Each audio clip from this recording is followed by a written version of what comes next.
Un día más, ¿eh? Cómo se pasan los días, cada 24 horas, un nuevo día. Hoy, martes 28 de abril del 2020, día único e irrepetible. Como siempre digo, son días para disfrutar, aunque hoy es difícil, porque en general las noticias que abundan no son buenas, tanto sea a nivel sanitario como económico, como social, como climático, no son buenas, pero siempre hay grandes noticias que superan con holgura a las malas noticias, de manera que un poquito de eso vamos a estar hablando hoy. Así que bienvenidos a La Brújula por Radio La Luna. Y este martes, aquí en la zona del Palomar, donde estamos en la radio, tenemos una temperatura de 20 grados, esperando una máxima de 22, buena temperatura, linda.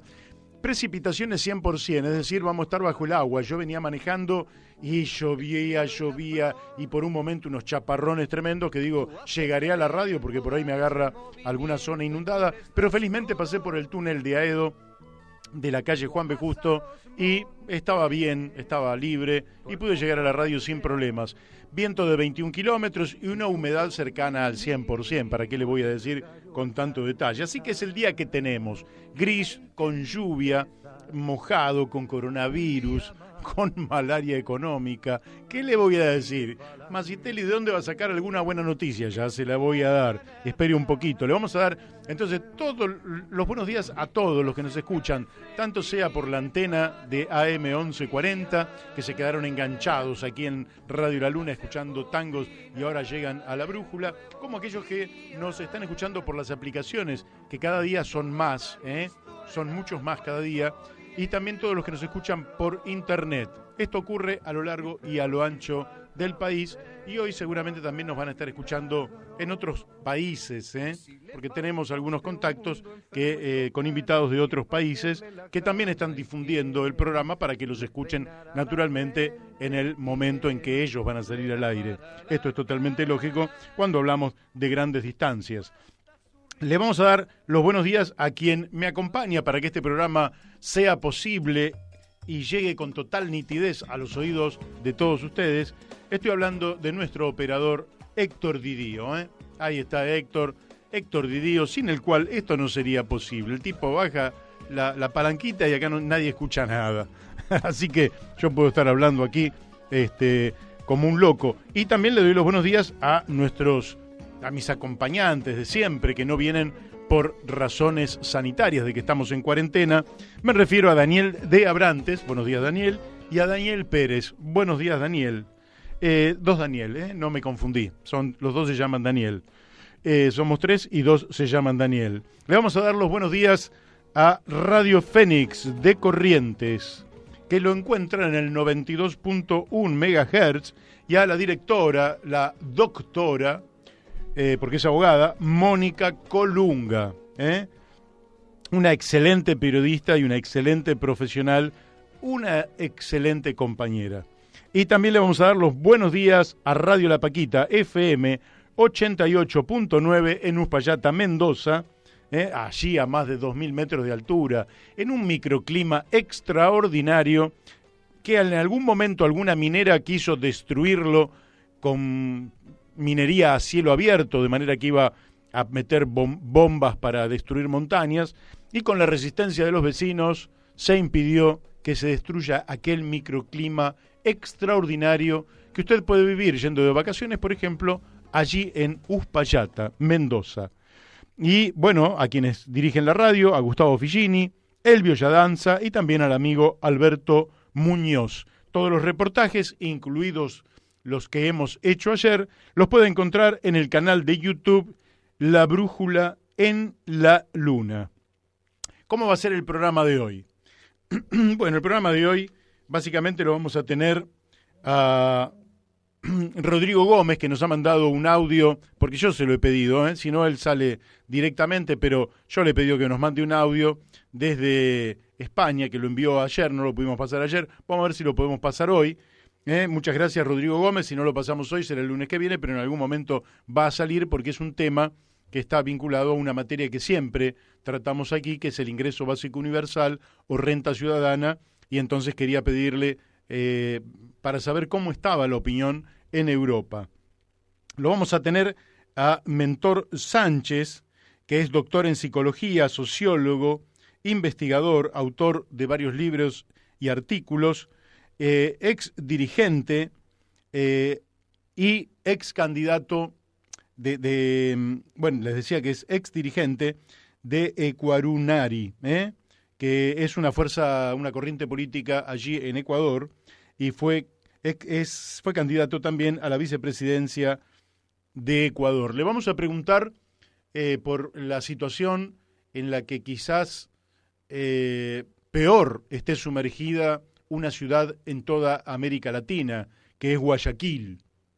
También le vamos a preguntar por Quito, porque hay una diferencia notable cómo ha afectado el COVID-19 en Guayaquil y en Quito. También le vamos a preguntar por los movimientos sociales y, bueno, por el gobierno de aquel país. Vamos a aprovechar unos minutos para hablar con este dirigente, con este psicólogo, sociólogo, muy interesante. Y después, ya en la segunda hora, vamos a estar hablando con Rubén Lobuolo. Rubén Lobuolo es autor de muchos libros, de muchos artículos, y es uno de los que introducen todo lo que tiene que ver con ingreso básico universal, renta ciudadana, en la República Argentina. Tuvo un papel destacado desde los años 90, y para mí realmente va a ser un gusto poder estar hablando con él. Y le voy a hacer las preguntas que le podría incluso hacer algún conservador, como lo dije hoy. No le voy a hacer solo preguntas porque yo soy absolutamente afín al pensamiento que puede expresar Rubén Lobuolo, pero acá me pongo en un papel un poquito distinto y le pregunto qué pasa con los planes sociales, qué pasa si esto es posible de aplicar en la Argentina, a dónde nos lleva esto, si nos lleva a buen puerto o a mal puerto. Bueno, todas cuestiones que vamos a estar hablando con Rubén Lobuolo en la segunda hora.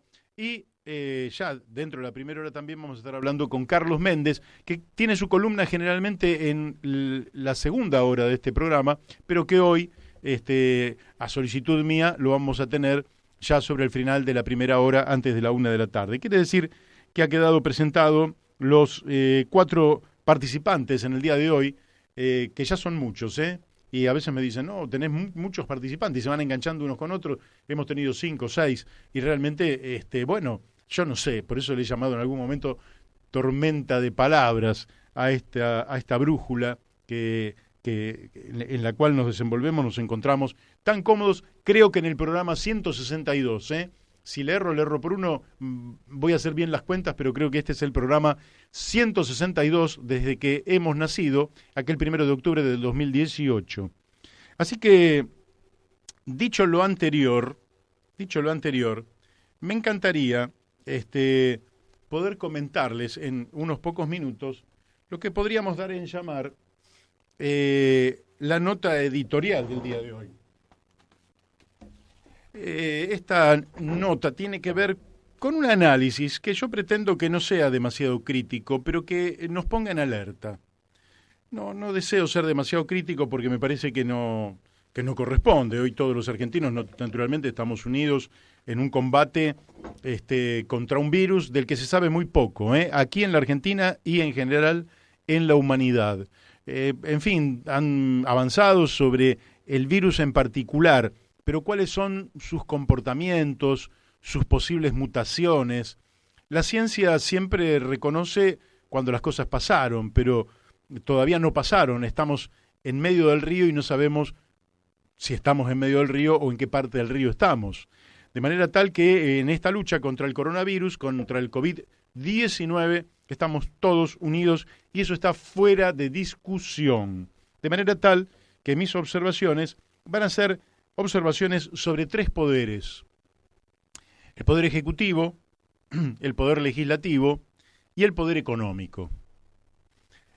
Sobre el poder ejecutivo, querría decir que lo siguiente: la imagen del presidente de la Nación está por las nubes, aunque ha bajado un poquito esta semana, sigue por las nubes, es decir, hay una convalidación social por la cuarentena y por las medidas que ha tomado el presidente de la Nación.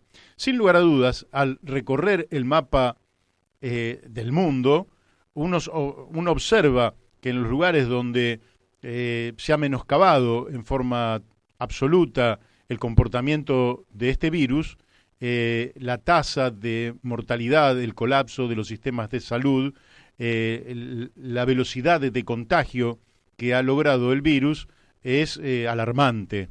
Y que en cambio en aquellos países donde se ha respetado con distintas metodologías, no siempre igual, pero que tienen que ver con la higiene, que tienen que ver con el distanciamiento físico, que tienen que ver con algunas conductas individuales también, bueno, se lo ha logrado mantener a raya, digamos, a raya. Y uno de esos lugares es la Argentina, por tanto, no es objetable en absoluto que los niveles de adhesión que esté teniendo el presidente de la Nación. Sin embargo, como uno también tiene que mirar un poquito para adelante, uno ya va observando que la cuarentena se va relajando sola, es decir, que así como, ¿se acuerda cuando éramos niños y jugábamos a ese juego donde a ver quién era el primero que se movía, todos nos quedábamos quietos? Siempre había uno que se movía, pero si usted esperaba suficientemente el tiempo, todos nos íbamos a mover. La quietud es un estadio con el cual los seres humanos no nos llevamos muy bien, de manera tal que la cuarentena se está levantando muchas veces en forma un poquito desordenada, aunque creo yo que el comportamiento individual de las personas hace que esta flexibilización de la cuarentena no sea mala, porque en general las personas, lo he visto y creo que todos lo podemos comprobar porque todos me dicen exactamente lo mismo, cuando hace una cola en el banco o cuando hace una cola en un comercio, toma la distancia correspondiente, además virtualmente todos estamos llevando barbijos cuando vamos a tener un acercamiento físico con otras personas, cosa que realmente es muy muy bueno. Se supone que la mayoría de las personas se higieniza permanentemente las manos, llevamos un alcohol cerca nuestro por si tenemos que tocar una superficie sospechosa, y todo eso ha hecho que vayamos y sigamos saliendo de la cuarentena, pero hay cosas que no le corresponden a los individuos, no nos corresponden a los individuos, sino que tienen que ser vistas desde el Poder Ejecutivo. El presidente ha dicho que le preocupa el futuro y nos parece que está bien. Los tiempos habrá que manejarlos en forma más o menos consensuada, pero hay que ir pensando en que va a ser necesario ir flexibilizando esta cuarentena porque un medicamento, cuando es, digamos, recomendado en exceso, se puede volver peor el remedio que la enfermedad. Entonces la cuarentena también tiene un punto óptimo y ese punto óptimo está muy cerca. Según nos dice el ministro de Salud de la Ciudad de Buenos Aires, este no sería el momento de salir porque él plantea que ahora hay un incremento en la circulación del virus y que no sería conveniente entonces liberalizar la salida de la gente, etcétera, etcétera. Bueno, lo podemos absolutamente respetar. Esto mismo puede ocurrir a nivel nacional, pero en todo caso hay que ir pensando en que en algún momento esto va a haber que flexibilizarlo para que podamos volver a una vida medianamente normal, aunque quizás no se normalice hasta el año próximo. Pero el presidente, más que circunscribirse al tema del coronavirus solamente, mi consejo es que empiece a observar otras cuestiones, que deje el tema del coronavirus en manos de Ginés González García, que es un sanitarista reconocido, respetado, que tiene el apoyo de propios y de extraños, y se vaya concentrando un poquito más en otra materia, en otras materias que tienen que ver con lo social y económico. Les decía que también el poder legislativo está paralizado, y la verdad que es una vergüenza. Quienes son nuestros representantes, y yo que he sido candidato, pero nunca me han votado suficientemente cantidad de gente como para poder llegar a ser un representante con representación en el Parlamento, pero quienes son nuestros representantes se supone que son los mejores, que son los más valientes, que no se achican aunque vengan degollando, que no se achican ante invasores, ante bombardeos, y mucho menos se van a achicar frente a un pequeño virus. Lo que tienen que hacer es tomar todas las medidas del caso y deberían sesionar. ¿Por qué? Porque en el Congreso están representadas todas las fuerzas políticas y ahí se escuchan todas las voces. No hay poder político más representativo en la República Argentina que los que están en la Cámara de Diputados y en la Cámara de Senadores, donde están el pueblo y las provincias perfectamente representadas. Entonces, es allí donde se debe dar un debate permanente, no solo un debate para legislar. No nos equivoquemos. Ahí se deben discutir permanentemente, y lo deberían hacer 8 horas por día, todos los días, sin solución de continuidad, algunas ideas. Bueno, dirán, no, che, eso es ridículo, no, eso no va, no, eso no se puede, pero, esa idea es interesante, ¿por qué no la seguimos discutiendo? Y entonces empezamos a discutir ideas que nos vayan generando un horizonte mejor, y para eso también está un parlamento. No es solo un poder legislativo, un parlamento es un lugar donde se debate permanentemente y se debaten ideas, cosa que no hace el Congreso Nacional, pero que debería hacer en tiempos de emergencia. De manera que no habría que pedirle permiso al Poder Judicial para funcionar y sí empezar a funcionar a pleno, con sus barbijos, con su alcohol en gel, con sus mascarillas, si lo quieren, pero son todas medidas de seguridad que permitirían que se pudiera reunir. El Congreso está en sesión permanente, virtualmente 8 horas todos los días, como les dije, y establecer cuáles son las ideas a través de las cuales la Argentina, en forma consensuada, podemos avanzar hacia una salida no solo de la crisis sanitaria, sino también de la crisis social, de la crisis económica, de la crisis habitacional, de la crisis ambiental, es decir, de un conjunto de crisis que nos afectan, a las cuales se va a sumar la agudización de la crisis fiscal, porque los gastos del Estado comienzan a incrementarse y el Estado emite, está bien, pero no tiene recaudación, la recaudación cae, y todo esto, lógicamente, es una bomba de tiempo. Por eso el Congreso debería estar funcionando a pleno para poder evaluar qué es lo mejor que se puede hacer con cada una de las crisis que habitan en la República Argentina.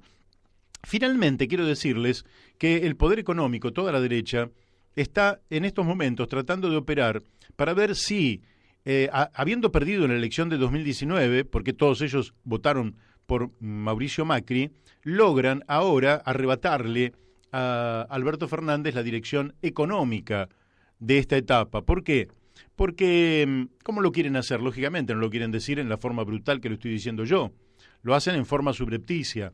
Entonces plantean que así como está existiendo un comité de virólogos, infectólogos, epidemiólogos, sanitaristas que están aconsejando al presidente de la Nación, se podría convocar a un conjunto de economistas que podrían estar aconsejando al presidente de la Nación. Entonces se nombran los economistas.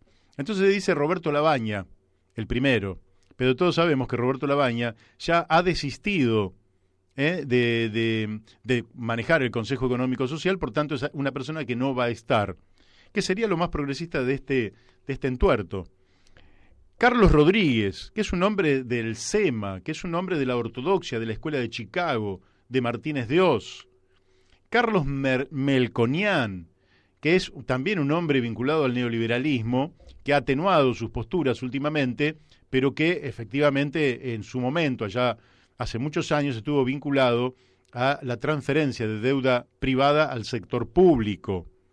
Daniel Marx, otrora negociador de la deuda externa argentina, no es Carlos Marx. Guillermo Calvo, un economista que está en el exterior. Claudio Loser, también un economista vinculado al Fondo Monetario Internacional. Mario Blecher, que fue presidente del Banco Central.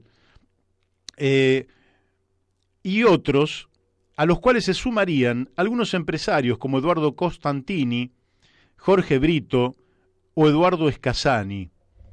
Es interesante porque en este consenso, que se supone que estarían involucrando a todas las fuerzas, no se nombran economistas vinculados a la CGT, es decir, a la Confederación General de Trabajadores, no se nombran a economistas vinculados a la CTA, la Central de Trabajadores Argentinos, no se nombran economistas vinculados a la CGE, o como se esté llamando ahora, que es la Confederación General Económica, que ahora tiene otro nombre, pero que justamente representa a los pequeños y medianos empresarios.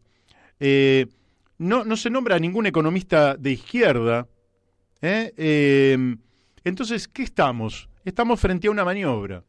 Estamos frente a una maniobra que quienes, mayoritariamente esto que le estoy nombrando, es gente que votó o a Mauricio Macri o votó a José Luis Esper, que tenían derecho en participar y tenían derecho a ganar la elección, pero perdieron la elección. Pero no se resignan a perder el control de la economía. Entonces quieren volver con programas que ya conocemos. Lo dramático es que no vienen los tipos con programas nuevos a los cuales uno pueda decirle, bueno, excelente, vamos a volver a discutirlos. No, vienen con la vieja ortodoxia que fracasó una y otra vez, lógicamente si lo miramos desde los pueblos.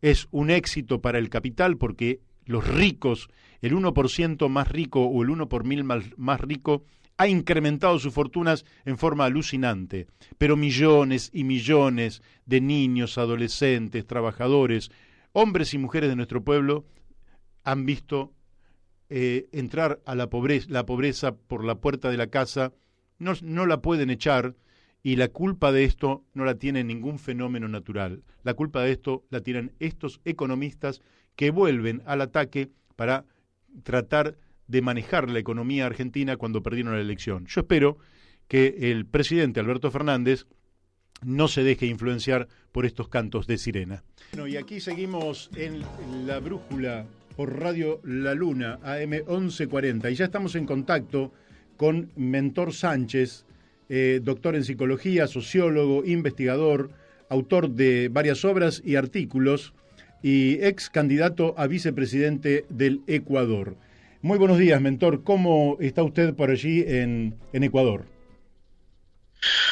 Bueno, primero un saludo cordial a todos los radioescuchas de Argentina, Buenos Aires y de todos los países donde nos están escuchando, y gracias a ustedes por la entrevista.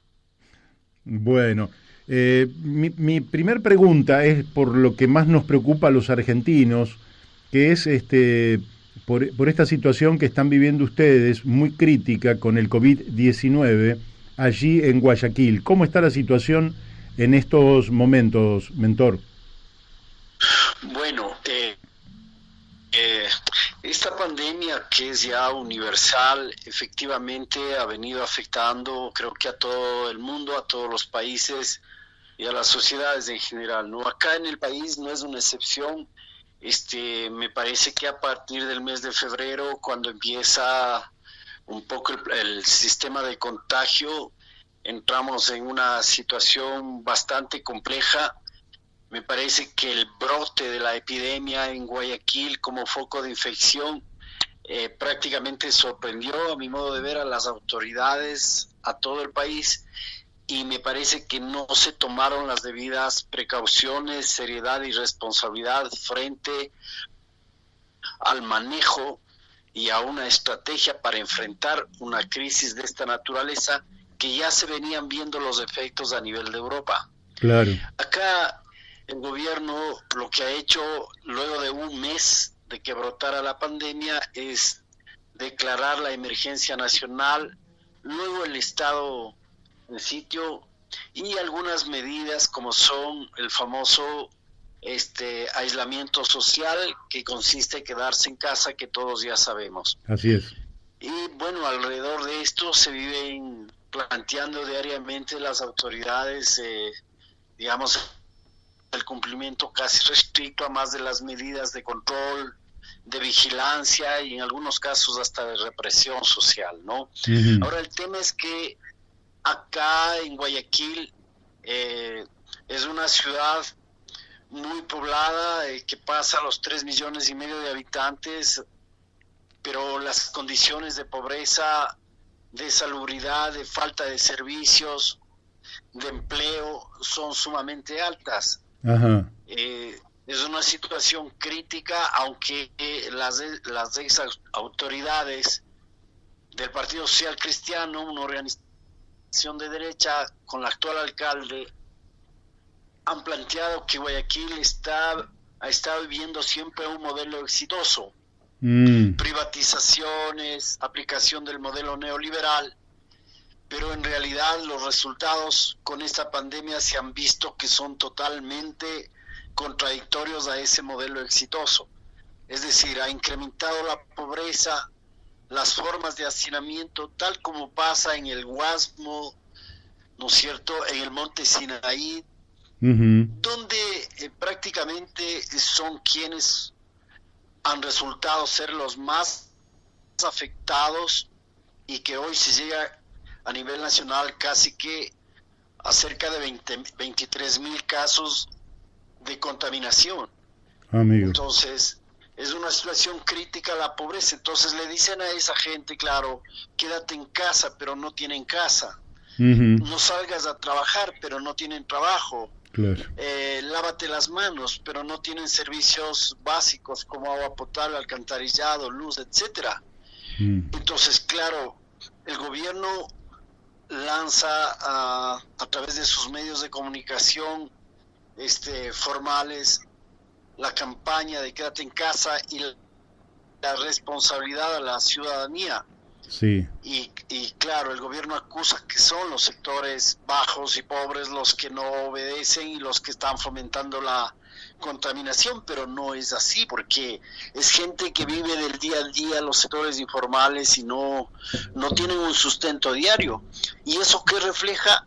Refleja las condiciones de desigualdad de la estructura de este sistema capitalista y de su modelo neoliberal. Es decir, el responsable aquí directo son las aplicaciones de políticas públicas que se han venido ejecutando durante estas dos últimas,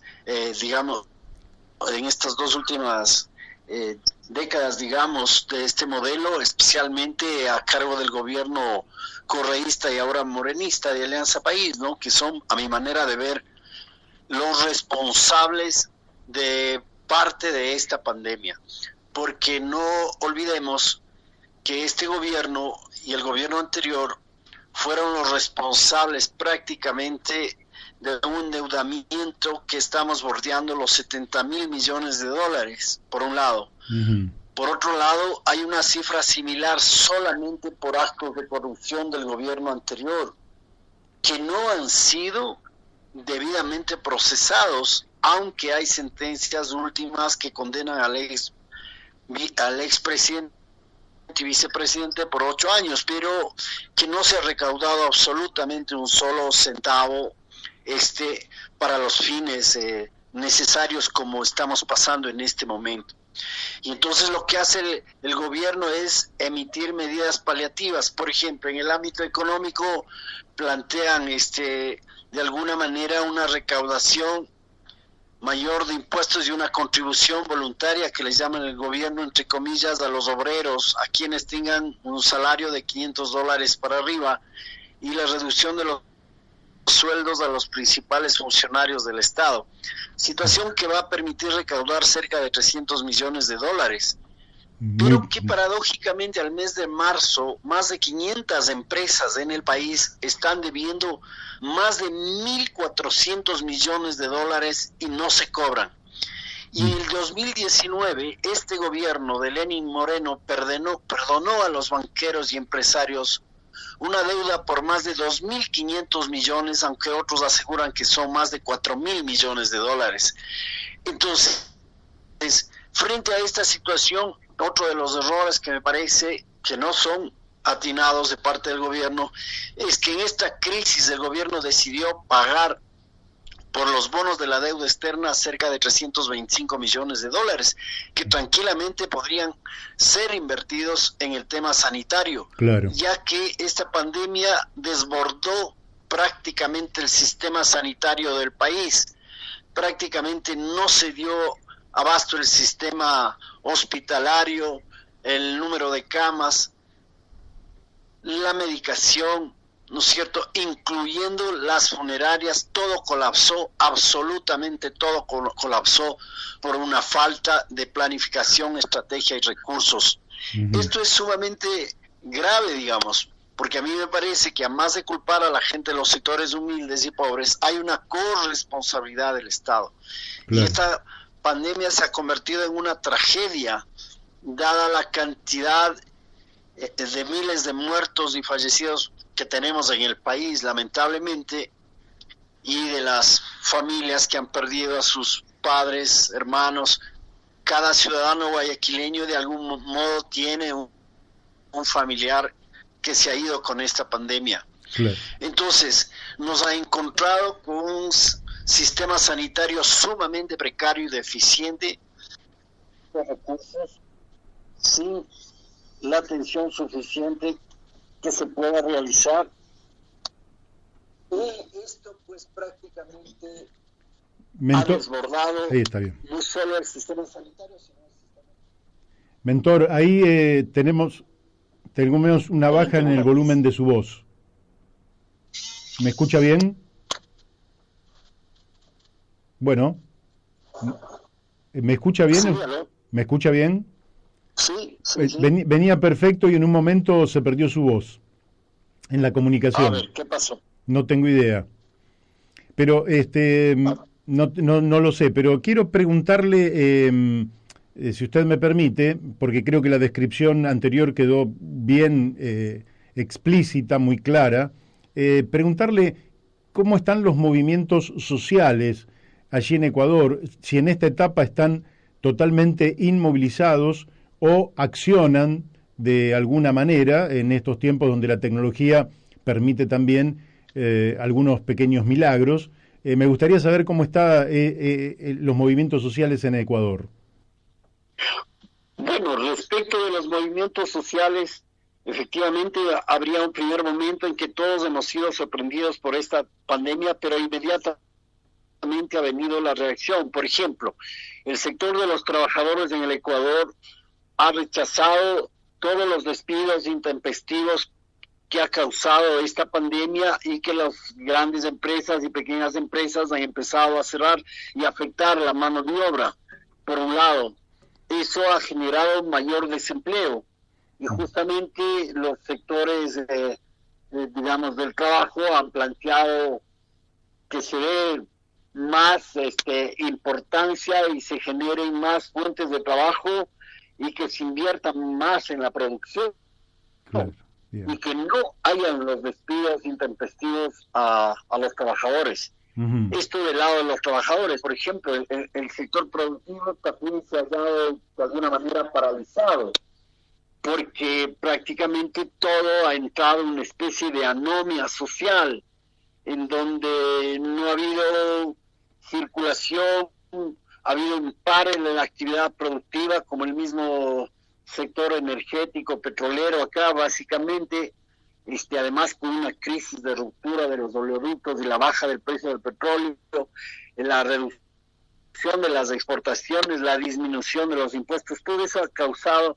un caos, digamos, a nivel de la sociedad.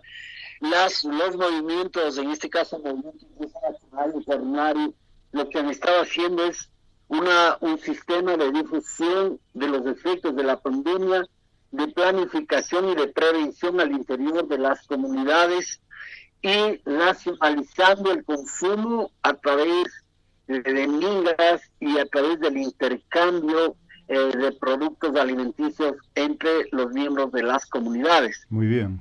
Y acá el gobierno pues ha implementado algunas medidas que son paliativas, digamos, en el sentido de generar unos bonos de $60 a las personas de escasos recursos y repartir cerca de 300,000 canastas de alimentos a los sectores más, en condiciones más desfavorables. Ujú. Entonces acá los movimientos sociales estamos muy atentos, digamos así, a la crisis y a la situación. Uno es el momento del desastre de la pandemia, el decurso de la pandemia y el post-efecto de esta catástrofe, digamos. Pero a mí me parece que además de esto digamos, hay un acto de violación al tema de la libertad, a los derechos, ¿no es Ujú. cierto? Por un lado, el estado de sitio como que atenta a los derechos de las libertades, ¿no es cierto?, al derecho a la libre comunicación, ya que acá de alguna manera han sido perseguidos y denunciados, e incluso retirados de su trabajo el personal de salud sanitario que ha tenido la fortaleza y la valentía de denunciar las condiciones en las cuales se han enfrentado y que efectivamente ha perdido muchos elementos por enfrentar a este problema. Pero también está, digamos, el tema de la cuestión laboral, pero la implementación, digo, de un nuevo sistema de control y vigilancia que se vuelve ahora digital, digamos, y que a todo el mundo nos quieren poner en un nuevo orden que aparentemente va a ser un nuevo fortalecimiento del sistema capitalista y de la lógica del capital y del consumo, pero todo vía digital. Bien. Entonces estamos, por un lado, frente a una lucha con las grandes corporaciones que saldrán favorecidas, especialmente las farmacéuticas y concretamente, ¿no es cierto?, todas las empresas farmacéuticas relacionadas con Bill Gates, que es el que viene de alguna manera promoviendo y desarrollando una serie de vacunas, no solo acá digamos, en América Latina, sino también en África, para enfrentar esta pandemia, pues, y los recursos millonarios que se proveen que obtendrán de esto. Entonces yo diría que los movimientos sociales están en alerta, aunque en estos días ha habido un detalle curioso, ¿no es cierto?, que llamaron a declarar como actos de terrorismo al presidente de la Comario, Jaime Vargas, y al presidente del movimiento indígena de Cotopaxi, Leonidas Díaz, los dos pertenecientes a la Comario, de Jornario, que son actos deplorables, digamos, ¿no? Mientras que por otro lado la alcaldesa de Guayaquil cerró la pista de aterrizaje para ayuda humanitaria, para que los aviones vengan y retiren a las personas que estaban acá, en este caso en Guayaquil, y querían retornar a sus países. Fue negada y cerrada esa autopista con autos de la municipalidad, y la ministra del Interior dijo que frente a ese acto, que es un acto violatorio y atentatorio a los derechos humanos, la ministra de Gobierno, Paula Romero, dijo que en este momento es un momento tan crítico que no habría que polemizar. Mientras que a los compañeros se les llama a declarar como actos de terrorismo por las movilizaciones de octubre en donde el movimiento indígena pluriario lograron de alguna manera enfrentar y detener un nuevo paquete neoliberal que consistía en la eliminación de los subsidios y el incremento del alto costo de la vida. Mentor, el tiempo se nos ha ido. Le agradezco muchísimo esta participación aquí en nuestro programa en La Brújula y lógicamente que seguiremos en contacto en el futuro. Muchísimas gracias a todos. También decirles que estamos justamente como parte de otras acciones preparando un nuevo proyecto de educación comunitaria intercultural para todos los pueblos y nacionalidades, que es importantísimo para el tema que estamos viviendo pasando, un espacio de formación y educación. Muchísimas gracias. Muchísimas gracias a usted, mentor. Hasta siempre. Bueno, hemos hablado con Mentor Sánchez, un hombre que nos ha traído información fresca desde Ecuador. Ahora vamos a estar hablando seguramente con Carlos Méndez. Creo que ya estamos en contacto. Carlos. ¿Qué tal, Mario? Bien, bien. ¿Cómo estás vos? A ver. Digamos buen día por gentileza, ¿no es cierto? Sí, ahí te empecé a escuchar bien. Así que ahora Bueno. Que tuvimos ahí un contacto con Ecuador, que las comunicaciones por WhatsApp no siempre son las ideales. En cambio, claro, en tu caso, que llamas por una línea de cable, sí, generalmente tiene menos dificultades que la otra y se escucha mejor. Así que le pedimos disculpas a los oyentes si no han podido interpretar todas y cada una de las palabras de Mentor Sánchez, pero creo que en general el mensaje que él ha querido dar se ha entendido perfectamente. Contanos las novedades que estás observando en estos días, en este viaje que hacemos permanentemente de Argentina a Chile y de Chile a Argentina. Claro, mira, en primer lugar, nosotros habíamos comentado la semana pasada de que el domingo que recién pasó se hubiera realizado el mentado plebiscito producto del estallido social que comenzó en Chile en octubre del año pasado. Claro. Y que se suspendió, ¿no es cierto? Se suspendió o se postergó para el domingo 25 de octubre, producto de la epidemia que todos estamos sufriendo. Uh-huh. Se pensaba, o se creía, o se tenía, habían algunos intentos de hacer algunas demostraciones ese día domingo que fueron unas 50 más o menos personas en la denominada ahora Plaza de la Dignidad, ex Plaza Italia, ex Plaza Baquedano, y fueron muy correctamente uniformados con overoles blancos y capuchas bien protegidos por mascarilla, Ajá. y manteniendo una distancia de más de 2 metros, unas 50 personas. Que me parece que posteriormente llegaron más, entonces como lo permitido es no más de 50, esto fue suspendido con algunas detenciones.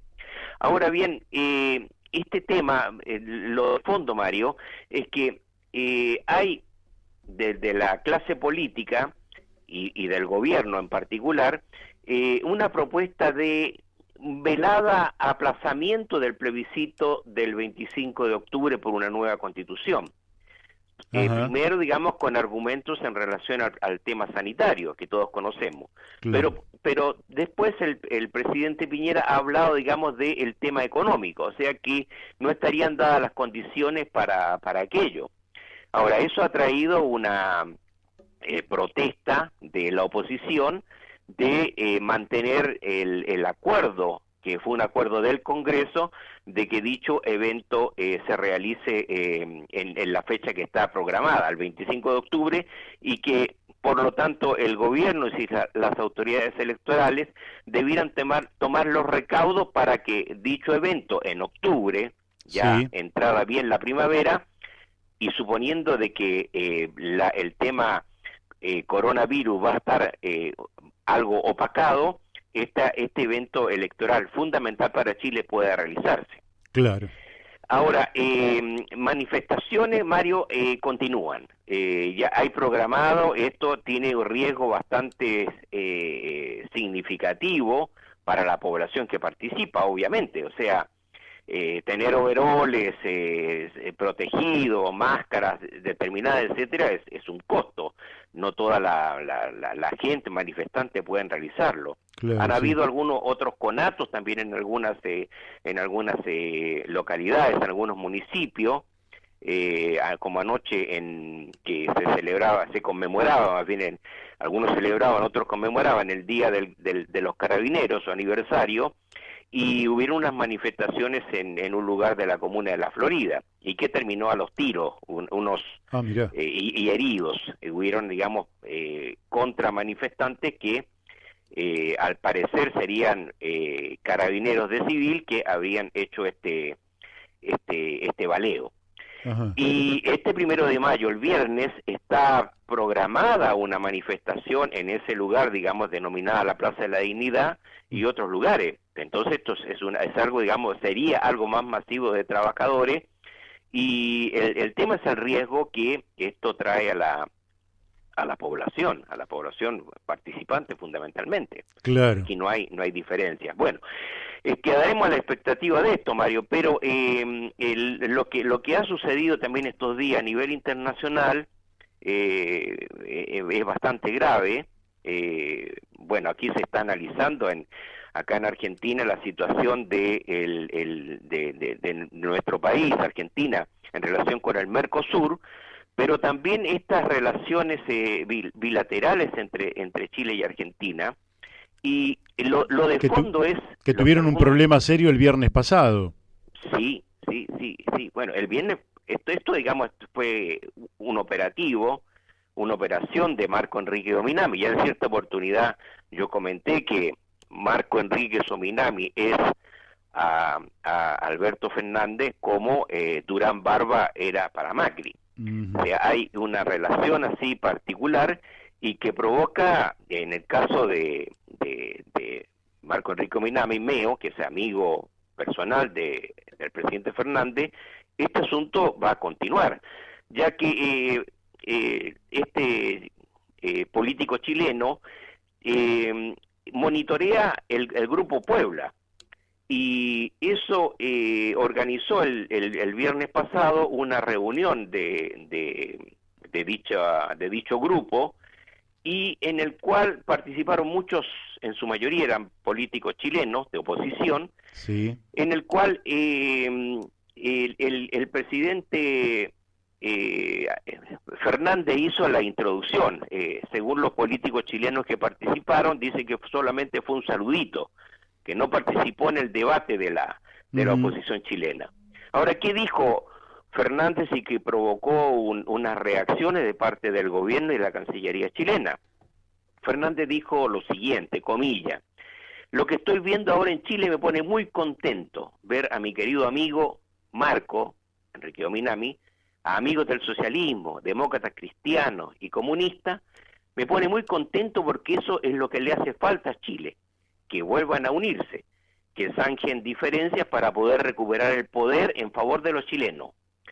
Eso es, creo yo, el mayor desafío, y quiero que ocurra en Chile como ocurrió en Argentina, y que también suceda en todos lados de América Latina, para que todos volvamos a tener la tranquilidad de poder gobernar para la gente y no en contra de la gente. Bueno, esa introducción o saludito de Fernández, dicen que el debate entre los chilenos fue posterior, trajo las reacciones del gobierno y la Cancillería chilena, o sea, no fue menor. Primero, digamos, la oposición. El primero en protestar fue el presidente del Partido por la Democracia, el ex canciller de la presidenta Bachelet, Heraldo Muñoz, en contra de tal saludo, digamos, o injerencia más bien no dijo ese término, sino que dijo que los políticos chilenos debían discutir sus problemas en el país y entre ellos, no haciendo participar a menos a un presidente de otro país, y además de que contaminaban la relación entre Argentina y Chile. El presidente del PPD también tenía dentro de la reunión había uno de sus senadores, uno de sus rivales internos, que es el senador Guino de Girardi de Santiago.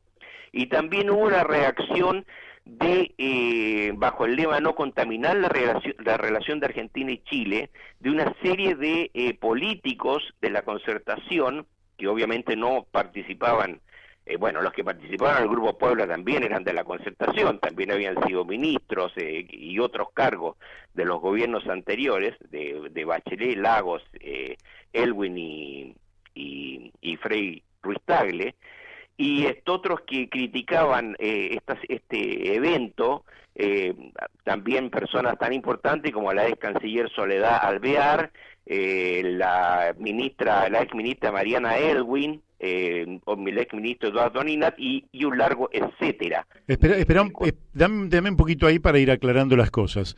Por un lado está una reunión de un grupo político con todo el derecho de reunirse, y hay dos cosas acá que quiero señalar. Por un lado, el presidente de los argentinos podría haber dicho lo que dijo como jefe del Partido Justicialista, pero no como jefe del Estado argentino. Esto me parece de la cordillera para acá, por decirlo de alguna manera. Es decir, correcto, que él, si fuera el jefe del Partido Justicialista, como jefe del Partido Justicialista podría decirle a la oposición, hagan esto, en fin. Pero como representante de todo el pueblo argentino, ya no de una fracción, en ese caso debería ser infinitamente más cuidadoso. Pero hay otro dato acá, que es que se hizo pública una participación de Fernández que probablemente se hubiera quedado en un cenáculo cerrado y para un círculo pequeño de personas, esto no hubiera generado el escándalo. ¿Quién dio a conocer esta información?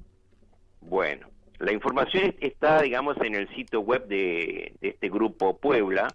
Ajá. Y que dirige este político chileno, Marco Enrique Ominami. O sea, es obviamente que él, después hay de los participantes algunos arrepentidos, pero la cuestión es que estuvieron, o sea, lo que dicen los arrepentidos, dicen nosotros estuvimos a título personal, pero el encabezamiento del Grupo Puebla es que participaron 11 partidos políticos de oposición chilena. Entonces, ahí el asunto es más grave.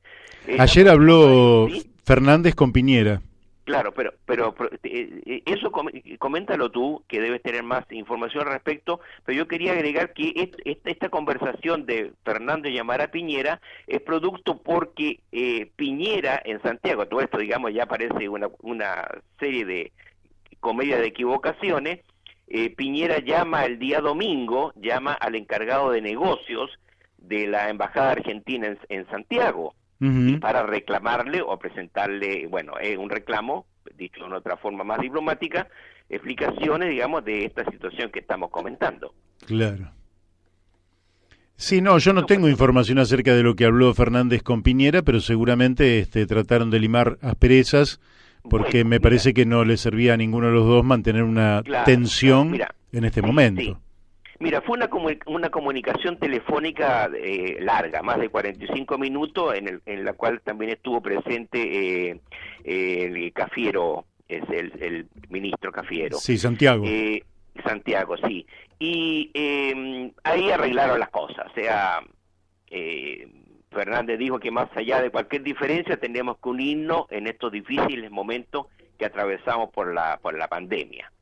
Y más aún agregó que Fernández a Piñera que el impacto del coronavirus nos ha dado vuelta a la economía a todos y que debemos enfrentar nosotros mismos a los dos adversarios que son la pandemia y la recesión. Correcto. Y tenemos que promover, entonces, digamos, ya llego a los acuerdos, un sistema de integración latinoamericana contra estos dos enemigos que son comunes a todo el continente. En lo concreto, Mario, que van a seguir colaborando en temas de interés común para facilitar el tránsito de personas y cargas por los pasos fronterizos con todas las medidas de precaución sanitarias y avanzarán en un sistema logístico de aduanas integrada. Muy bien, muy bien. Bueno, Carlos, ¿te quedó algo en el tintero? Tendrías 30 segundos porque ya no nos queda más tiempo. Ya, bueno, que ojalá, o sea, que estas cosas no se repitan, ¿viste? Porque contaminar la relación entre Argentina y Chile, además la situación, digamos, que Argentina esto demuestra, digamos, una ambivalencia en cuanto a las relaciones internacionales. Sí, claramente. Creo que ahí Felipe Solano está tomando las riendas como correspondería, esperemos que lo haga.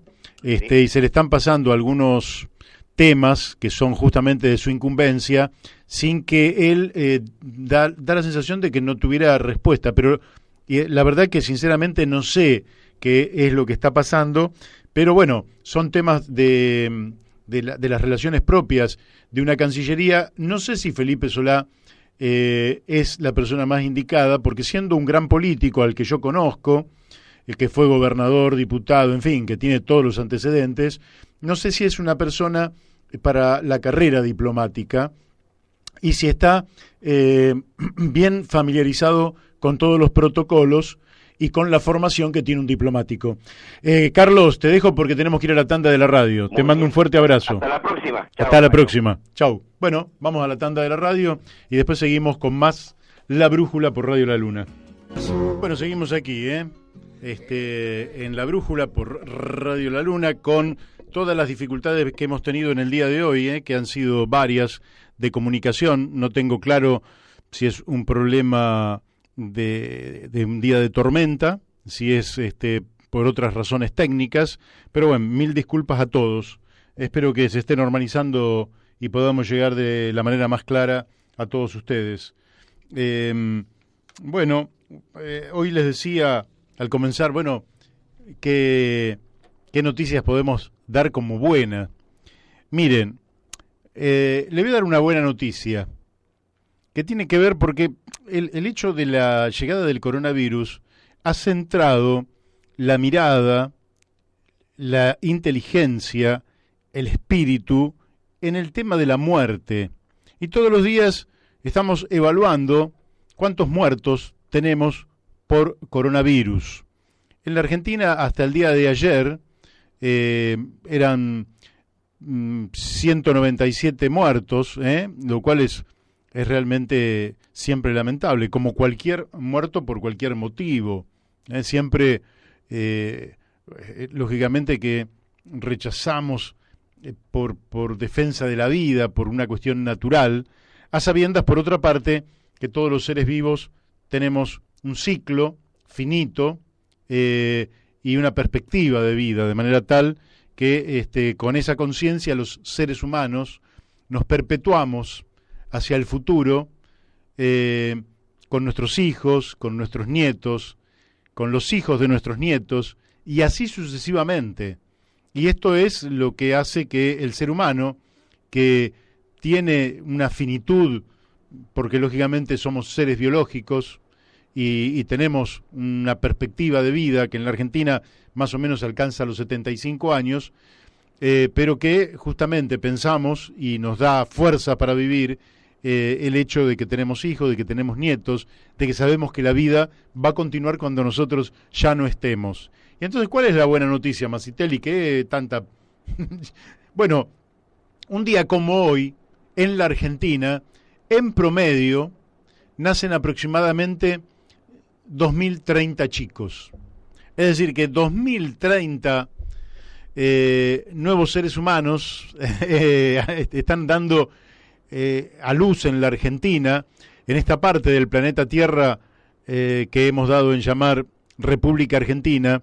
Son más de 2000 vidas nuevas que hacen que entonces iluminen un poco el futuro y nos llenen también de vida a nosotros, porque si hay algo que realmente no me parece que sea bueno para las sociedades, es permanentemente estar hablando de muertes, permanentemente estar situados en el terreno donde perdemos seres queridos, conocidos, vecinos, en muchos casos gente que no conocemos, en la inmensa mayoría de los casos gente que no conocemos, pero que siempre nos va a doler. Pero justamente en esta puja entre la vida y la muerte, me parece que la gran noticia es que viene ganando la vida, y gana la vida. Y hay jóvenes que siguen apostando a tener hijos en la Argentina, a dar nuevos seres humanos, que llegan con alegría, que llegan con dolor, que llegan muchas veces con tristeza, pero que llegan con una gran esperanza, con grandes ilusiones. Y que es lo que también nos impone a nosotros el deber de dejar una sociedad mejor, de trabajar para que estos chicos no tengan que pasar por los dolores, por las falencias, por las injusticias tan tradicionales que tenemos en nuestra sociedad. De manera que me parece a mí que ahí tenemos una fuente muy, pero muy interesante para poner el ojo, para poner el espíritu, para poner la mirada, para poner nuestra acción y poder enfrentar entonces esta etapa de COVID-19, esta etapa de un virus al cual no hay que subestimar, no hay que subestimarlo al virus, tampoco sobreestimarlo. Lógicamente, ¿dónde está el punto concreto, el punto de equilibrio perfecto? Bueno, siempre es muy difícil establecerlo, pero también sobreestimarlo puede llevarnos a una catástrofe, o puede llevarnos a lo que algunos están diciendo de empresas zombies.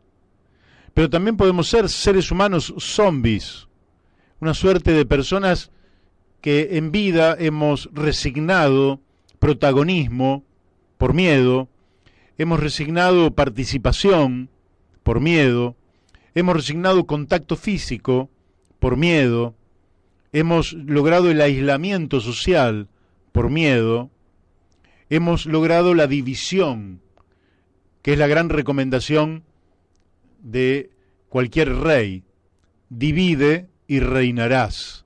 Si nosotros caemos en esa situación, evidentemente vamos a terminar siendo dominados por una minoría, que es lo que deberíamos evitar por todos los medios. Entonces sí, nos quedan los recursos electrónicos, los recursos tecnológicos, pero es evidente que en algún momento, lógicamente con el respeto que le debemos a los virólogos, epidemiólogos, infectólogos, sanitaristas, en algún momento hay que ir a confrontar con el virus, hay que enfrentarse con el virus. Porque muy probablemente, le digo para que lo sepamos, si nosotros lográramos que la curva de contagios en la Argentina, que hasta anoche llegaba a 4.003 contagiados en la Argentina, pero quiere decir que los potenciales contagiados por este virus en la Argentina seremos millones, y mientras el virus exista, la potencialidad de contagio será muy alta. Entonces habrá llegado un momento en que el aislamiento no camine más y habrá que confrontar con el virus. Para confrontar con el virus va a ser necesario que nuestro sistema inmunológico esté lo más alto que podamos. Y para que un sistema inmunológico esté bien alto, hay algunas condiciones. Lo debería decir alguien que sepa más que yo. Pero, por ejemplo, estar bien alimentado, bien nutrido, consumiendo los alimentos que mejoran nuestras defensas, es una condición necesaria. Lógicamente, que por millones no se da en la Argentina, porque en la Argentina el presidente ha dicho cuando asumió que había hambre, pero más allá del hambre hay malnutrición y hay desnutrición. Quiere decir que trabajar sobre la nutrición de los argentinos sería una buena oportunidad durante la cuarentena, para que todos traten de mejorar su nutrición y estar mejor, más fuertes. El descanso es otra condición, pero evidentemente con la cuarentena se supone que estamos viviendo más descansados que de costumbre.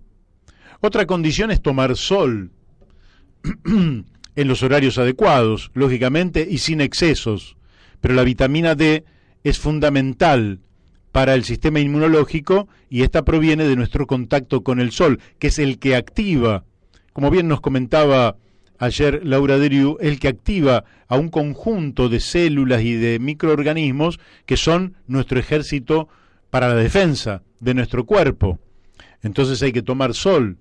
Tener un buen estado físico, eso también es fundamental para tener altas las defensas. Un buen estado de ánimo, porque el ánimo, todos sabemos que frente a las grandes depresiones anímicas, nuestro propio sistema inmunológico se deteriora. Entonces un estado de ánimo alto hace que nuestro sistema inmunológico también esté más activo y podamos enfrentar entonces al virus de mejor manera.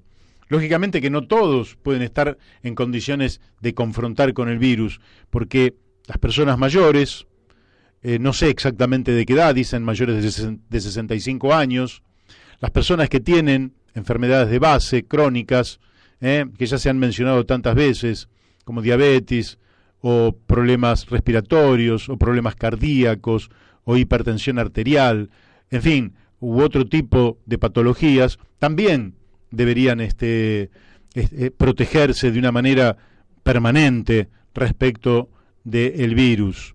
Pueden ser personas jóvenes que también estén atravesando una enfermedad y que por tanto no se corresponda esta confrontación con el virus.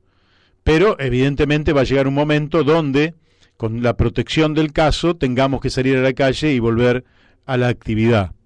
Evidentemente quien me conoce sabe que bajo ningún punto de vista puedo estar expresando el interés de ningún tipo de corporación, en absoluto, ni de ningún poder económico contra el cual he confrontado en general, porque el modelo de sociedad que quiere el poder económico es diametralmente opuesto al modelo de sociedad por el cual yo lucho desde hace mucho tiempo.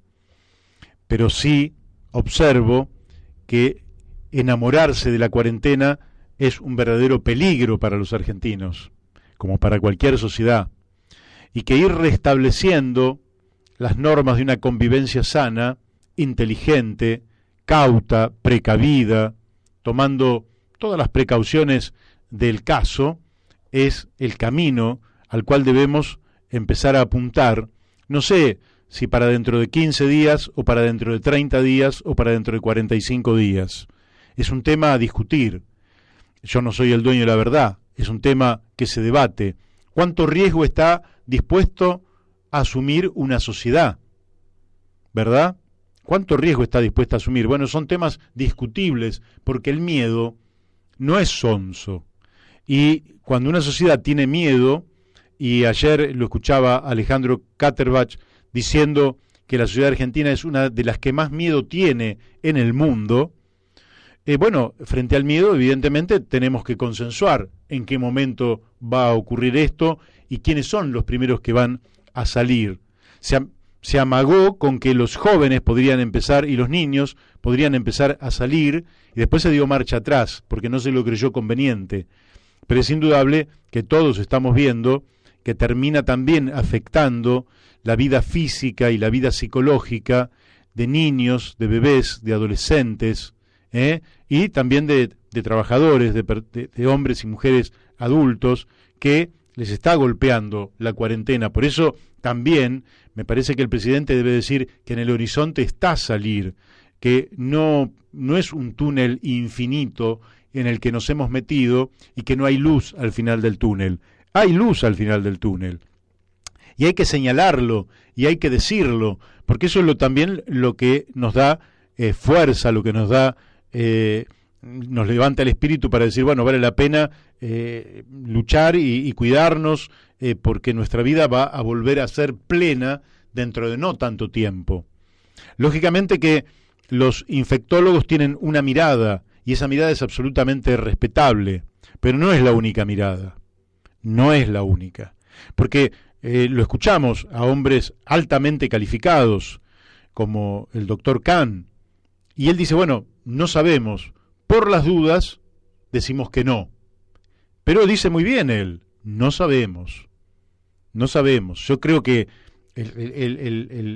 digamos, el verbo que más deberíamos utilizar es que no sabemos, es decir, ignoramos. Y frente a la ignorancia, lógicamente, como cuando se corta la luz, que vamos a tientas, Bueno, en este caso también vamos a tientas, pero no puede ser eso tan timorato que nos termine dejando postrados en un mismo lugar, porque siempre hay que ir en busca de la luz, o porque está afuera del lugar donde estamos, porque se ha cortado la luz eléctrica y entonces hay que buscarla en otro lugar, o porque el único problema que tenemos es que no llegamos al interruptor y no la sabemos prender. Hay que moverse para poder prender la luz. Entonces, me parece que esto es sumamente importante, y también es muy, muy, muy importante ir viendo las experiencias que están haciendo otros países.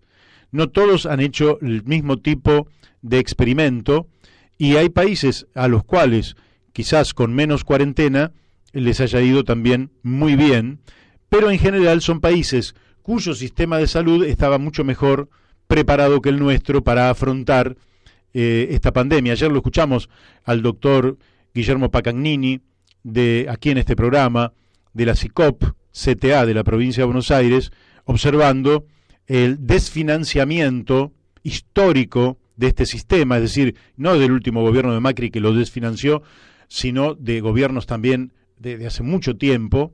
Estaba hablando también de la fragmentación del sistema de salud, cosa que es una barbaridad, porque si los seres humanos nacemos todos, lo digo en términos genéricos, con 2 ojos, 2 brazos, 2 piernas y un corazón, quiere decir que somos todos iguales. El sistema tiene que ser uno.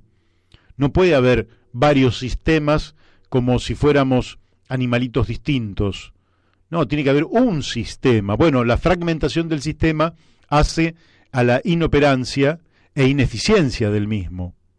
Y él también planteó desfinanciamiento, fragmentación y desjerarquización del personal médico, de enfermería, paramédicos, la gente que acompaña todo esto, como quienes están como asistentes sociales o los que hacen la limpieza, que llegado el momento son tan importantes como los médicos.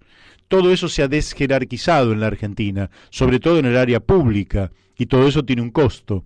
Se ha ganado tiempo con la cuarentena, excelente. Hemos ganado tiempo y eso es excelente porque eso ha permitido que el sistema esté mucho mejor preparado. Y habrá que seguir preparándolo para que haya barbijos, para que haya, en fin, todos los implementos que se necesitan para garantizar la seguridad del personal que está vinculado a la salud, y que además que el personal, cuando sale de su lugar de trabajo, tampoco transmita a su familia, a sus seres cercanos, este virus. De manera que, tomadas todas estas medidas, es evidente que la cuarentena ha servido. Pero con esto cierro, digo, no puede ser para siempre. No puede ser para siempre. y creo que el día en que terminemos ordenadamente con esta cuarentena va a ser un día de alegría. Y piensen ustedes que con este virus u otros virus se pierden y se ganan batallas, pero que vamos a estar en guerra por los años de los años, por los siglos de los siglos. Vamos a estar en guerra los humanos, si es el término apropiado decirlo, porque en términos el virus no tiene una intención, de manera que no sería una guerra en sentido estricto, pero los sistemas de cuidado de salud van a tener que seguir estando en estado de alerta por muchísimos años, con este virus, otros virus, bacterias, porque lo que está haciendo estragos, por ejemplo, en zonas como el Chaco, es el dengue, mucho más que el coronavirus. De eso seguramente vamos a estar hablando también la semana próxima. Ahora nos vamos a ir preparando, vamos a ir a un tema y seguidamente vamos a estar hablando con Rubén Lobuolo sobre el ingreso básico universal o renta ciudadana o como se le quiera llamar, que creo yo hubiera sido una herramienta estupenda si la Argentina ya la hubiera implementado y nos hubiera permitido llevar esta cuarentena de una forma infinitamente más ordenada y con menos dolor y con menos necesidades de lo que hemos tenido que hacer en una Argentina con la mitad de su población en la pobreza y un 10% en la indigencia. Vamos al tema y después volvemos con Rubén Lobuolo. Bueno, seguimos aquí en La Brújula por Radio La Luna y entiendo que ya estamos en contacto con el economista Rubén Lobuolo. Rubén, buenos días. ¿Qué tal? Muy buenos días. Bueno,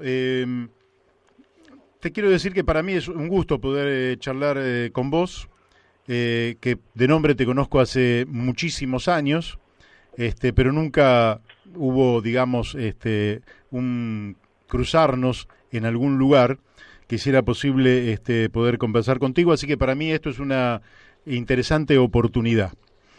Te agradezco muchísimo.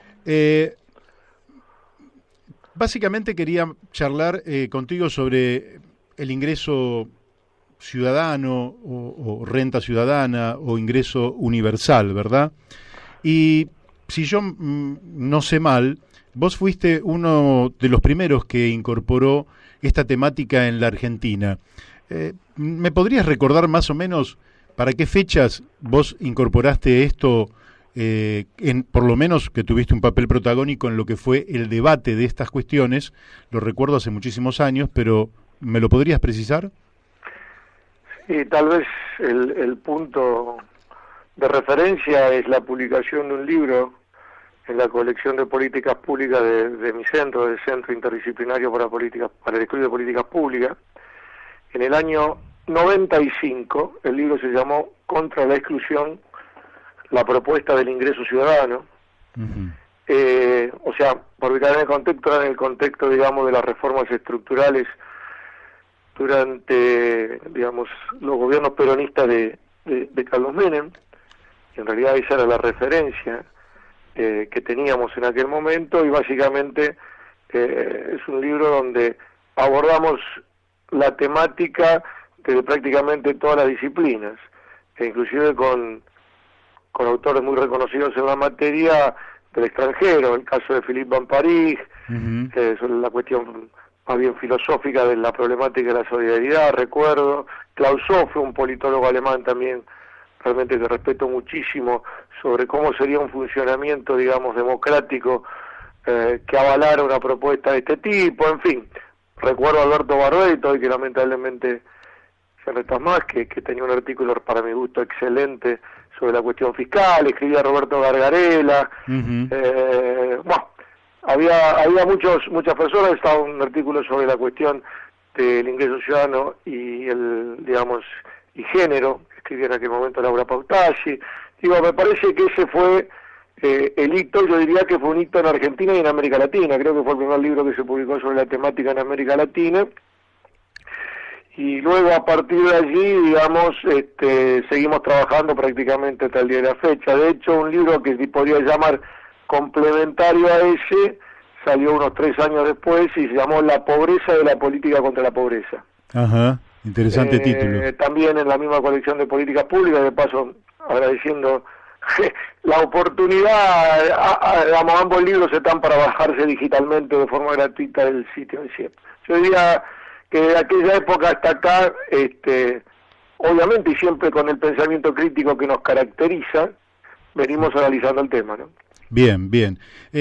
Voy a utilizar uno de los argumentos que más he escuchado por parte de los conservadores para saber tu opinión. Ellos dicen, por ejemplo, lo dice mucho Roberto Kachanowski, él dice, bueno, acá el Estado da 18 millones de cheques a distintas personas, y los que aportamos para sostener a toda esa masa somos apenas 7 millones de personas que trabajamos todos los días, que pagamos nuestros impuestos, etcétera, etcétera. Con eso, lógicamente, el hombre ataca directamente a la fuerza moral que puede tener una propuesta como esta, prácticamente poniendo de un lado 18 millones de haraganes y del otro lado 7 millones de personas que se sacrifican en favor del conjunto y que ya no pueden pagar más impuestos y que quieren que los gastos del Estado se achiquen. ¿Qué podrías decir frente a ese argumento? A ver, voy a contestar el argumento, no me gusta, como parte no lo escuché, no suelo escucharlo. No sé bien qué es lo que dijo, pero voy al argumento que estás planteando.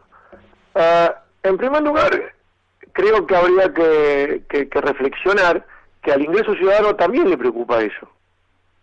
No es que el ingreso ciudadano está defendiendo esta forma de hacer política social y política distributiva a la cual se está refiriendo este argumento, y que en todo caso, digamos, la crítica que le hacemos es desde otro lado. ¿Desde qué lado? A ver si me puedo explicar. Justamente lo que nosotros decimos es que acá hay dos problemas, y el problema es exactamente lo opuesto al argumento.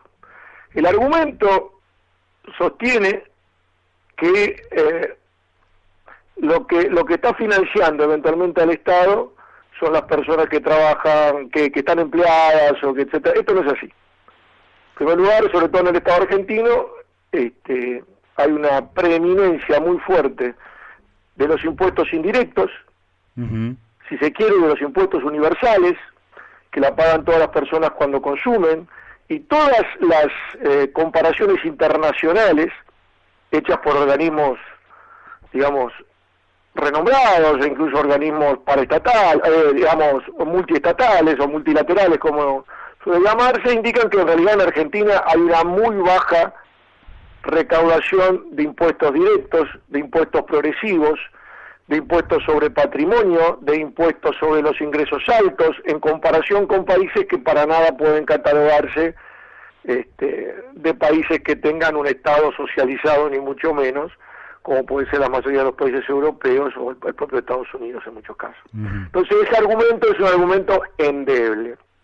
El segundo argumento que a mí me parece que entonces justamente desde el lado del ingreso ciudadano le puedo explicar por qué creemos que hay que reforzar la recaudación de tributos allí donde hay mayor capacidad contributiva. Bien. La segunda cuestión es que justamente lo que nosotros decimos, que los actuales programas, que los llamamos focalizados, asistencialistas, y que en muchos casos dan lugar incluso a prácticas políticas clientelares, deberían suprimirse, y en su lugar deberían garantizarse, y no solamente en el ingreso, sino que ahora lo estamos viendo en el medio de la crisis de la pandemia del COVID-19, estamos viendo los resultados de no tener un sistema de salud universal, incondicional, y que garantice acceso a cuestiones básicas a la mayoría de la población.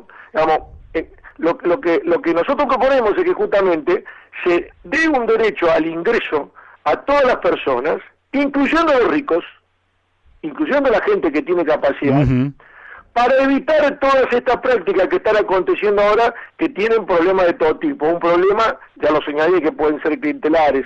Otro problema, lo que nosotros llamamos la trampa de la pobreza. Esto es, si usted para recibir un beneficio tiene que ser evaluado por un burócrata estatal que autorice y que diga que usted lo merece porque es pobre, entonces es evidente que hay una trampa en el sentido de que a mí me conviene ser pobre para poder recibir el beneficio. ¿Pero por qué me conviene? No porque no quiera emplearme, no porque no quiera trabajar de manera rentable, es porque no hay trabajo, claro, porque no hay empleo, porque el empleo que me ofrecen es un empleo totalmente precario. O sea, para que un argumento como el que esta gente está levantando sea válido, yo tendría que ir a la calle y decirle, bueno, muy bien, usted empléeme, le pondría a los 18 millones de personas, no sé cuántas son, démosle un empleo digno, ¿no es cierto? Entonces, el argumento se cae de pedazos. La gente, en general, podrá haber a alguien estadísticamente que sea, como usted señalaba, un vago, pero la verdad es que es estadísticamente irrelevante.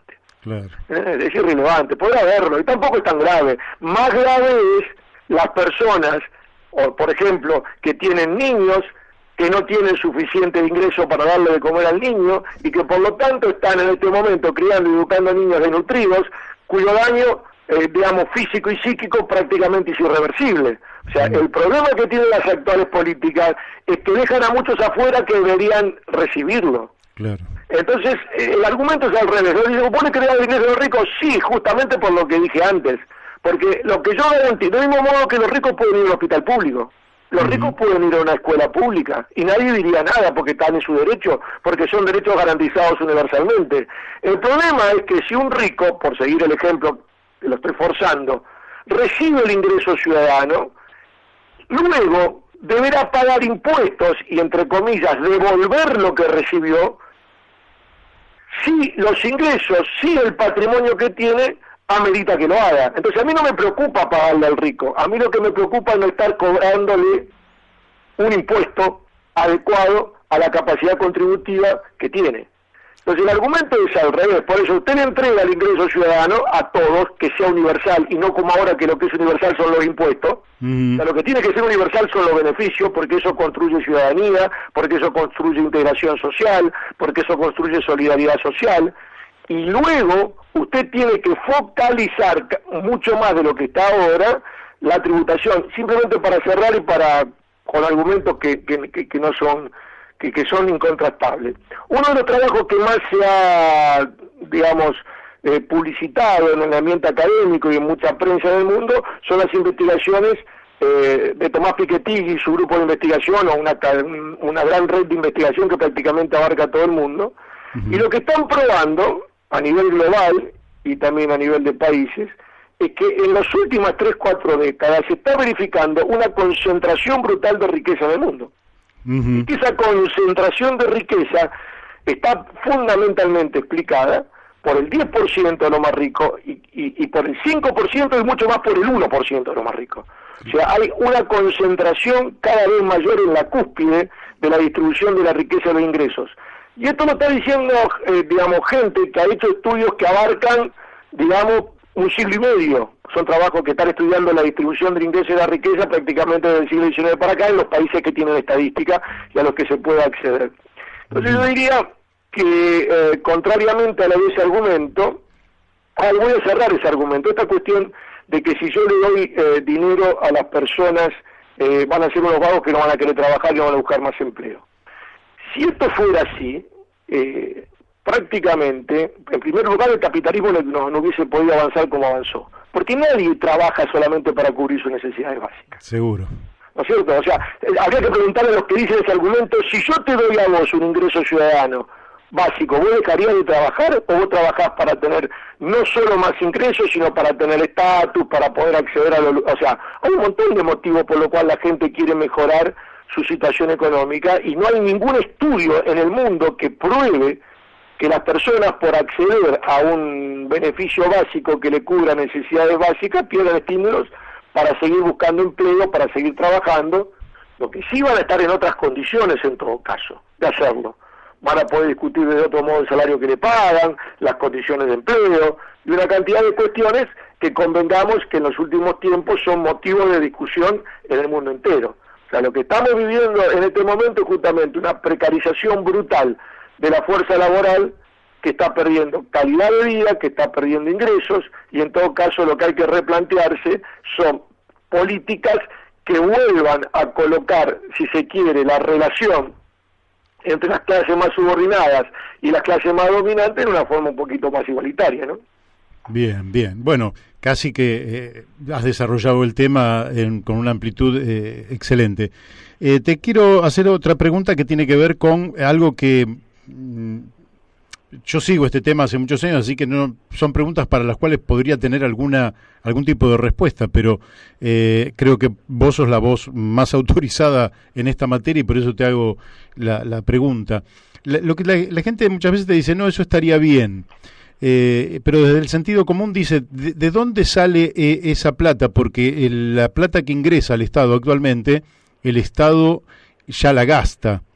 Y evidentemente esto también sería una suerte de subvertir el orden de prioridades, porque tal vez este ingreso sea como defensa del derecho a la vida, sea la prioridad para el Estado y en el presupuesto lo primero que debería figurar sería justamente esta partida y luego otras partidas que podrían ser de otra naturaleza o que podrían incluso suprimirse. ¿Cómo ves vos que el Estado argentino pudiera financiar en la actualidad, este ingreso ciudadano? Y además, ¿qué monto pensás, aunque no sé que no me vas a tener que dar una respuesta precisa, pero aproximadamente, qué monto debería cubrir, qué necesidades debería cubrir? Porque un elemento, Rubén, que a veces juega en contra, es que se habla de números que son presupuestariamente insostenibles. Entonces, claro, a todos nos gustaría que todo el mundo ganara, no sé, $1.000, pero son números absolutamente insustentables. ¿Cómo pensás vos que se puede encarar, incluso para explicar a un oyente, a un ciudadano común, esta cuestión y darle respuesta a estas preguntas? A ver, empiezo por lo siguiente. Nadie está sosteniendo que de la noche a la mañana esto se pueda aplicar. Uh-huh. Ni siquiera en los países centrales, que en algunos casos sí, en algunos países centrales hay estudios que están indicando que están en condiciones de hacerlo. Uh-huh. Pero para ello, simplemente hay que recordar que prácticamente ninguna política social se aplicó de la noche a la mañana. Vamos a ver el caso de pensiones. Vamos a hablar del caso argentino. Se empezó cubriendo algunos grupos, luego se sumaron otros grupos, luego otro grupo, hasta llegar a la actualidad, yo diría que con todas las reformas que se hicieron, estamos en un nivel de cobertura de la población en edad de jubilarse prácticamente muy cercano al 100%. Uh-huh. Pero llevó mucho tiempo. Claro. Entonces, la primera pregunta es que, lo primero que hay que preguntarse es ¿para dónde vamos? Uh-huh. Para empezar a responder cómo vamos. Queremos seguir profundizando este estado de bienestar fragmentario, organizado prácticamente de forma clasista. Vuelvo a dar el ejemplo del sistema de salud, que no solamente hay una diferencia brutal entre un hospital público o el sistema de hospitales públicos que cubre a la mayoría de la población, porque la mayoría de la población se atiende en los hospitales públicos, pero que gasta, el que menos gasta, digamos, por unidad de prestación, que tiene déficit de infraestructura y demás, y al lado tiene sector privado del seguro privado, que es el que más gasta, y con niveles de prestación que en algunos casos hasta cubren, si se quiere, beneficios que son propios de una hotelería de 5 estrellas antes que del servicio de salud. Claro. Y en el medio tenemos las propias obras sociales con todas las divisiones internas que hay entre los propios sindicatos. Hay sindicatos que tienen recursos para tener incluso y administrar hospitales propios y otros que prácticamente... Acá hay un problema de reestructurar el sistema. La pregunta es ¿para dónde vamos? Claro. Entonces, ¿vamos a reestructurar el sistema de salud o vamos a reestructurar el sistema de transferencia de ingresos en función de lo que usted dice, sobre la base de garantizar como prioridad lo básico para todo el mundo, o vamos a seguir permitiendo que haya gente que no tenga ni lo básico y otras personas tengan lo máximo que quieren? Esta es una pregunta que hay que responderse como sociedad. Uh-huh. Supongamos que uno tiene una respuesta positiva sobre la garantía de los básicos. Muy bien, después tenemos que empezar a ver, porque digamos, hay muchos programas que están existiendo hoy en Argentina que podrían tranquilamente suprimirse. Claro. Todos los programas asistenciales, digamos, gran parte de ellos, o sea, algunos que seguramente podrían sostenerse, son programas, digamos, que permitirían, entre comillas, ahorrar dinero para poder financiar la lógica de este programa que estamos proponiendo. Después hay ciertos grupos de edad, como dije, por ejemplo, el de mayores de 60 a 65 años, que prácticamente está cubierto. O sea, claro, lo que tenemos que discutir en todo caso, lo mismo está pasando con las personas, digamos, menores a 18 años, que prácticamente tienen distintos beneficios, algunos tienen las asignaciones familiares, otros tienen la asignación universal por hijo, pero lo que se trata es de reestructurar todo eso sobre una lógica diferente. Pero ¿cuál es la lógica diferente? La lógica diferente que está planteando el ingreso ciudadano es que si yo garantizo de manera incondicional un ingreso básico para todo el mundo, le estoy dando a la sociedad una herramienta para organizar su vida de otro modo. Uh-huh. Por ejemplo, o sea, no es que tengo que hacer como está sucediendo en estos días, empezar a llenar formularios para demostrarle al ANSES o al burócrata que le toque evaluar mi situación, que yo necesito asistencia porque me caí. No, yo voy a tener un piso para no caerme, una red para no caerme, desde donde yo voy a poder apoyarme para después construir de una manera un poco más razonable mi vida. ¿Esto es suficiente? Por supuesto que no es suficiente. Esto lo resuelve todo. Y tiene que ser complementado por otras cuestiones. Por ejemplo, si yo no le garantizo a la gente que tenga acceso a la salud pública de forma gratuita, puede que parte del ingreso ciudadano se me vaya en pagar una salud privada o una educación privada. Entonces, obviamente que esto depende de cómo se reestructure el conjunto del sistema de políticas públicas en el país. De lo que se trata justamente es de marcar el rumbo hacia donde uno va. En cuanto a los montos, si hay un lugar difícil para hacer esos cálculos, le voy a decir por qué, es en Argentina o en América Latina, pero sobre todo en Argentina, porque me cambian todos los días las reglas. Claro. Me ponen impuestos todo el tiempo, me sacan impuestos, me suman subsidio, me sacan subsidio. Yo recuerdo que allá a finales de la década del 90, cuando hicimos el proyecto del impuesto del ingreso ciudadano para la niñez, uh-huh, que en su momento lo elaboramos con Alberto Barreto, para dos legisladoras que en aquel momento estaban en la Unión Cívica Radical, que eran Elisa Carca y Elisa Carrió, uh-huh, y le hicimos ese proyecto. El proyecto se presentó con las reformas tributarias que había que hacer para financiarlo. Uh-huh. O sea, en el mismo proyecto, una cosa bastante inédita, digamos, en ese momento teníamos la forma de hacer la universalización del ingreso ciudadano a todos los menores de 18 años y la forma de financiarlo. Ahora bien, al poco tiempo eso quedó totalmente desactualizado, porque fuentes de financiamiento que nosotros habíamos colocado para financiar esto, al final el Estado las colocó pero las usó para financiar otra cosa. Entonces, eso quiero decir, discutir esta cuestión, digamos, uno tiene que discutirlo de una manera amplia y al mismo tiempo, digamos, teniendo en cuenta la coyuntura. O sea, vuelvo a repetir, en Argentina lo que hay que hacer es bajar impuestos indirectos y subir impuestos directos. Ese es el criterio general.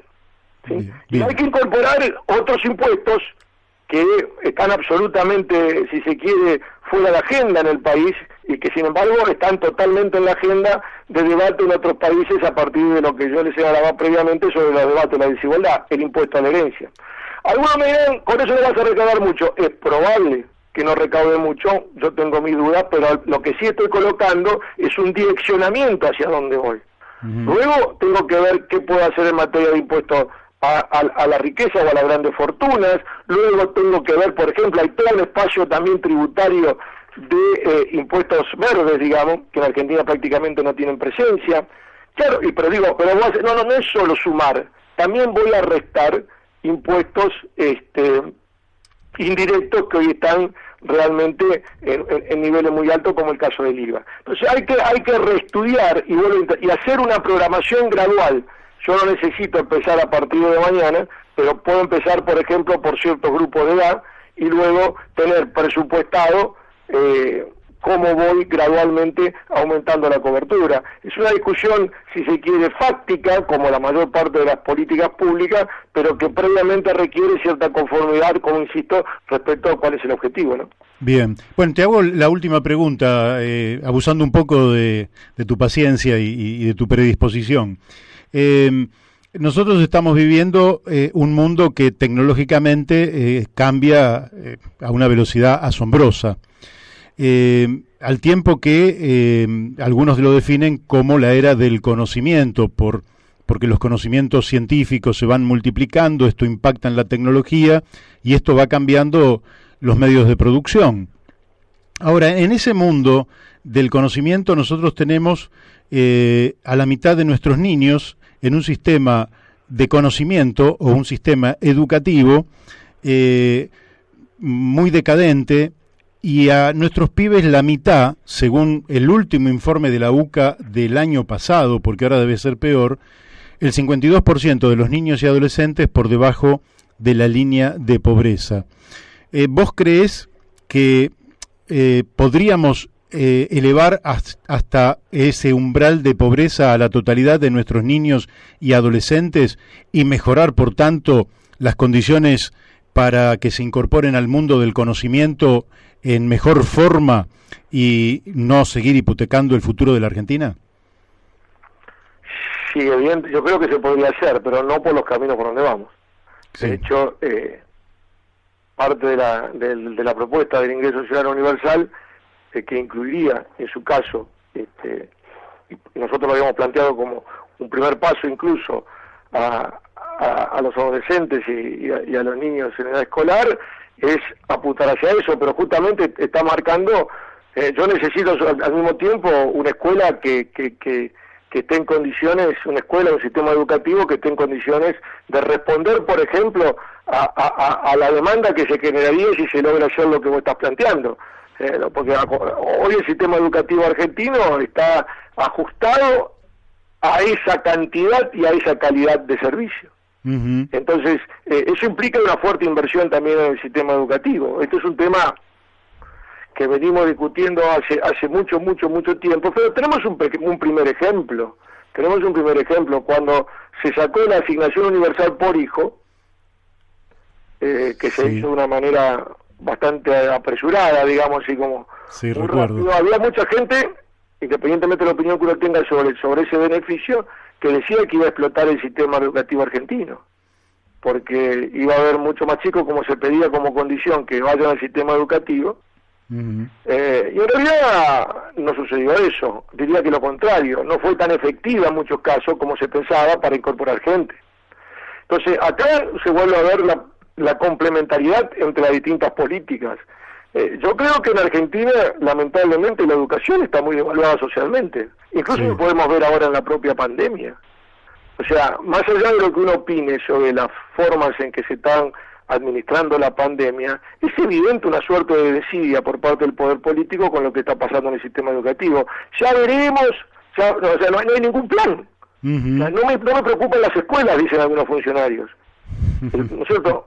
No hay incluso, no hay directivas muy claras por parte y que en este caso no es solamente la nación, porque la mayor parte del sistema educativo hace mucho tiempo está en manos de las provincias, el público, y después está el privado. Digamos, me parece a mí que justamente hay una desidia y una falta de inversión y de orientación en el sistema educativo que no lo vamos a resolver con un ingreso universal ni con una sola política, que tiene que ver con la propia cuestión pedagógica. Y esto es muy grave porque, como bien lo señalabas vos, los niveles y la velocidad de los cambios y de adaptación a los cambios, digamos, del mundo moderno, incluyendo el mundo laboral, que no es la única causa por la cual uno tiene que capacitarse y estudiar, uh-huh. Son tan veloces que probablemente los retrasos que estamos teniendo en términos comparativos son muy graves, pero es que es muy difícil. Si estamos a veces en un país donde los propios funcionarios dicen que no les preocupa mucho la evaluación, sí. Entonces, nada, evidentemente estamos muy complicados en esa área. Yo creo que Argentina tiene hoy un problema en el sistema educativo realmente muy grave, que está atado, por supuesto, a los problemas sociales, pero que no solo está atado a los problemas sociales, no es solo un problema, si se quiere, de la demanda por parte, digamos, de la población de educación, sino hay un serio problema de oferta también y de capacidad de incluir a toda la población en condiciones sobre todo de calidad. Lo que hemos alcanzado en muchos casos es la presencia, la matriculación, sí. Sobre todo a nivel primario, pero realmente los resultados en materia de calidad son realmente muy decepcionantes Y esto es mucho más grave también cuando uno entra en el sistema secundario y se arma, digamos, el cuello de botella hacia el sistema universitario, ¿no? Bueno, Rubén, te agradezco muchísimo la amabilidad que has tenido de conversar con nosotros en este programa llamado La Brújula, y de mi parte te mando un abrazo y espero poder molestarte en alguna otra oportunidad. Bueno, la verdad que fue un gusto también para mí, un gusto conversar con vos. Y bueno, y saludo a tus oyentes. Será hasta otra oportunidad. Un abrazo. Muchísimas gracias. Chau. Bueno, hemos hablado con Rubén Lobuolo, que, como ustedes habrán apreciado, es la persona que más ha trabajado a lo largo del tiempo en torno a estas ideas que personalmente creo que hacen a una Argentina que pueda asumir los desafíos del tiempo histórico que le ha tocado. Ustedes piensen que nosotros como país tenemos el 0,6% de la población mundial. Nosotros no determinamos el tiempo histórico en el que vive la humanidad, porque además somos un pueblo joven, de algo más de 200 años, frente a los 5.000 años de China o a los miles de años de otros países. Entonces, nosotros debemos adaptar esta Argentina al tiempo histórico y los desafíos del tiempo histórico que nos han tocado. Lógicamente, a veces lo hacemos mejor y otras veces peor, y creo que ahora estamos en una etapa realmente, que yo diría, declinante y decepcionante. Pero de todas formas, siempre en el marco del debate se pueden abrir ideas, propuestas, expectativas sobre cuestiones que nos pongan a la altura del tiempo histórico que nos ha tocado. Y con estas palabras entonces, y con este último reportaje, estamos cerrando la brújula de hoy, esperándolos el lunes próximo, donde vamos a seguir tratando todos estos temas que aquejan a los argentinos, y siempre tratando de darle un poco más de lo que le dan otros medios, ampliando los espacios, tratando de profundizar con las preguntas, a veces quizás aburriéndolos un poco, generando esta tormenta de palabras, pero siempre generando este vínculo amoroso que existe entre quienes estamos a cargo del programa y quienes tienen la voluntad de escucharnos. Así que hasta el lunes próximo a las 12, aquí en Radio La Luna AM 1140. Chau.